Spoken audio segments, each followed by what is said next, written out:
Okay, I see All the. right. Yes, we are recording. All Excellent. right, Let's do here we this. go. Okay, so present. You can see that okay? Yep. Mhm. Okay, perfect. Are we pinned? You have both of us pinned. Yes, I think so. Yes, we do. Yeah, we're good. Good. So hopefully that helps. Okay. Oops. Shoot. There we go. Okay, now let's begin now. Okay.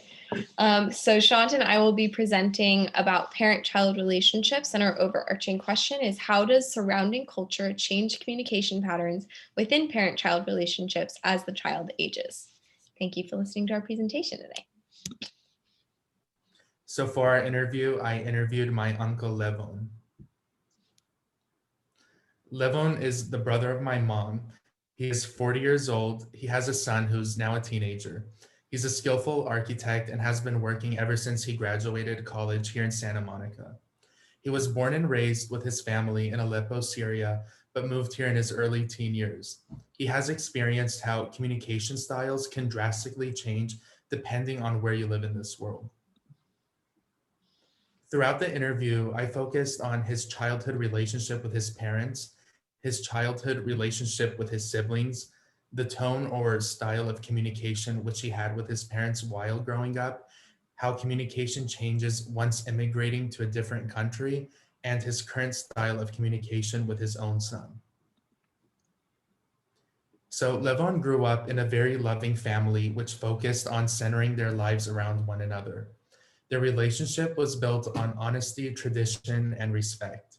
He remembers his parents not being too strict, but having a disciplined set of rules and chores which he had to follow. He loved his parents and he knew that his parents loved him. However, they were not too close because he always had different interests than the rest of his family members. He mentions how he is thankful for his upbringing by his parents and would have not wanted it any other way. There were a total of three siblings. He was the only boy among the children in his family. He got along great with his two sisters, one of which is my mom. Although when he was at school, he tried his best to communicate with other boys because he did not have that same type of same sex friendship in his own house, and it was very important to him at that specific age while growing up. And after all these years, he still gets along great with his siblings. His mom was and still is incredibly sweet and gentle. Even though she made sure that they grew up in a disciplined household, he knew that his mom wanted what was best for everyone in the family.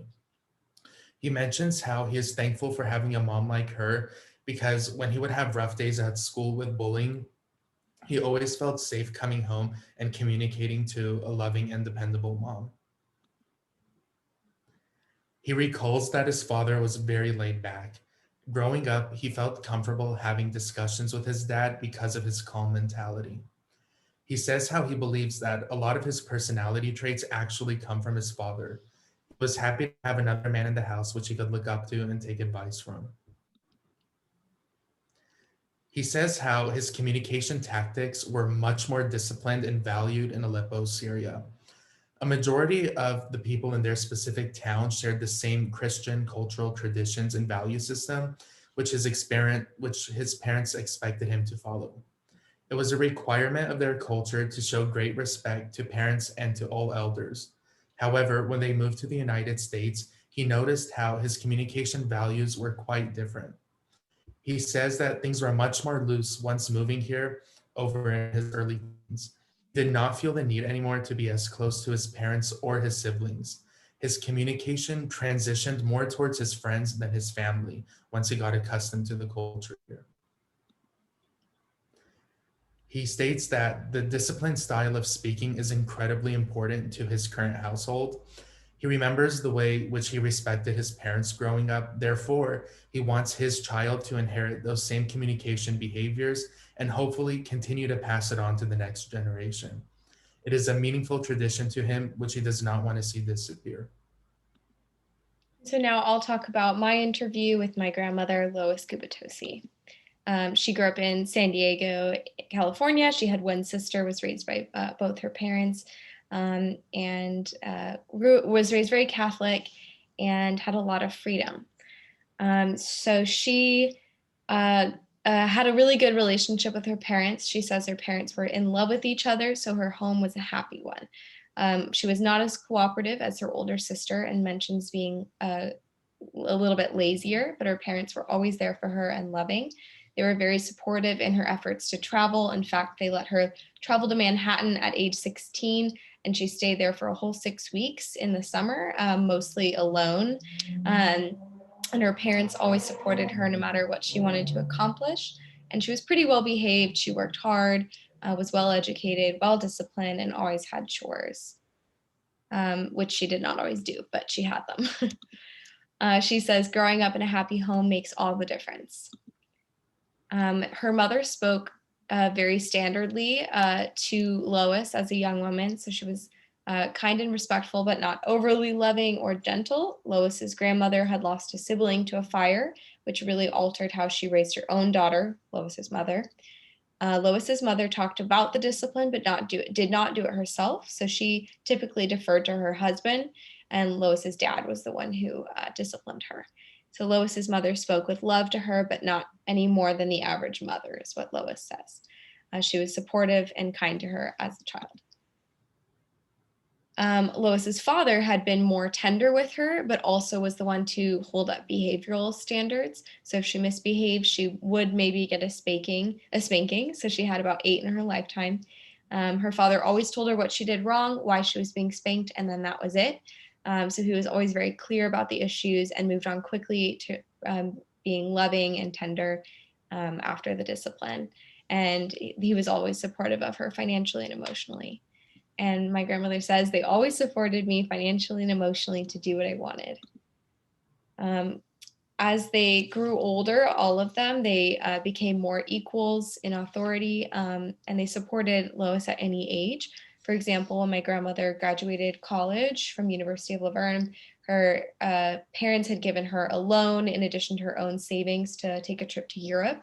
And while she was there, she got a letter from her mom saying the trip loan was actually a gift.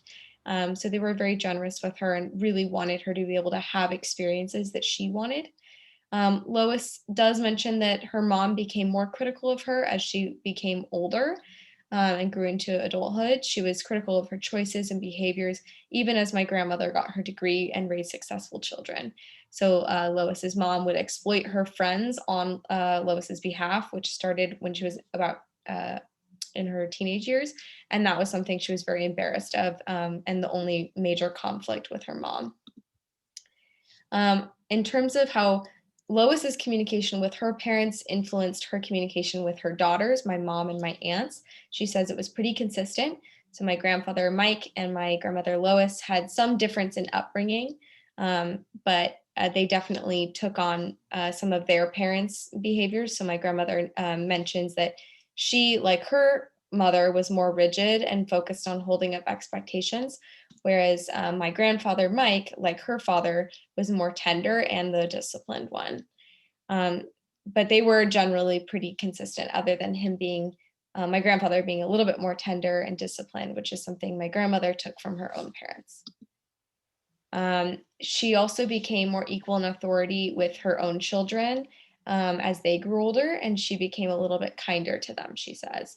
Her children eventually took more of a control role with my grandmother as she aged, and now all 3 daughters, including my mother, discipline her more than the other way around. She became more loving and tender as they moved out of the house as well. Lois's parents grew up in the Great Depression and lacked a lot of money and freedom to pursue their dreams fully. So they wanted her to be able to pursue her American dream, which was something that was very important to them. And as soon as she was old enough to drive and take on responsibilities, they allowed her the freedom that they did not have, such as traveling and just being able to pursue her interests.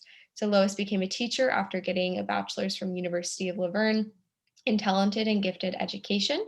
And her parents always communicated support for her education work and later her becoming a parent. But Lois's great grandmother lost a daughter in a fire, which caused Lois's grandmother, the sister, to have depression and raise her daughter, Lois's mom, with a lot of critique, and she was very absent. And so Lois mentions that that critique is something that her mom learned and then passed on to her. And she also says that the parish community had been so critical of the family letting the little sister die by burning while playing with fire. So that just speaks to how the religious community reacted to something that happened to the family, which had 10 children, and how that has been passed down. Those behaviors have been passed down through the family in terms of communication. So now we'll compare between the interviews. So in terms of similarities, both of our interviewees, families grew up in homes that were centered around love and support. We also noticed that the communication between the interviewees and their parents did not change significantly as they aged. They mainly maintained positive relationships. They both grew up around family members, which were very supportive, and both interviewees had chores and responsibilities growing up and experienced discipline and reward in some form. And for our differences, Jenny mentions how even though her grandmother was raised in a super loving family, she used to get spanked, which was a part of the culture at that time. However, my uncle's family never really practiced this method of discipline. Also, until my uncle was a college student, he did not have the freedom to travel by himself, whereas Jenny's grandma was allowed to travel alone at age 16, which was about 45 years before my uncle Levon was even a teenager.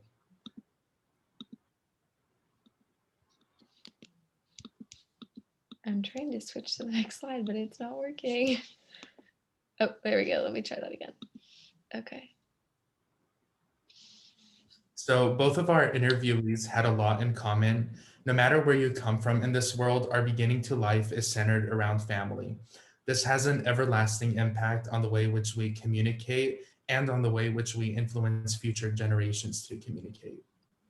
And furthermore, religious community also impacts how families love, discipline, and critique one another as they grow through life together, as they drastically influence the culture around family and relationships.